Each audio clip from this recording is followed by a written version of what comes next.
अरब के एक पुराने गांव में एक छोटा सा बच्चा जैन रहता था। एक दिन वो जंगल के रास्ते से गुजर रहा था कि उसे एक जख्मी ऊंट नजर आया जो शिद्दत की प्यास और भूख से बेहाल था।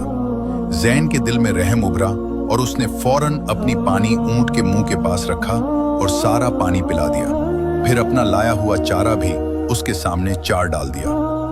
ऊंट ने कमजोर आंखों से ऐसे देखा जैसे गहरा शुक्रिया अदा कर रहा हो। जब जैन घर वापस पहुंचा तो उसने हैरत से देखा कि उनके घर में तरह तरह के खाने, फल और मिठाइयां भरी हुई हैं।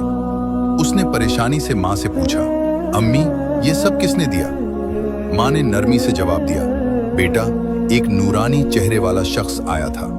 उसने कहा कि ये सब जैन के लिए है क्योंकि आज उसने रहम और नेकी का असल इम्तिहान पास किया है। सबक: अल्लाह की राह में की गई नेकी कभी जाया नहीं जाती।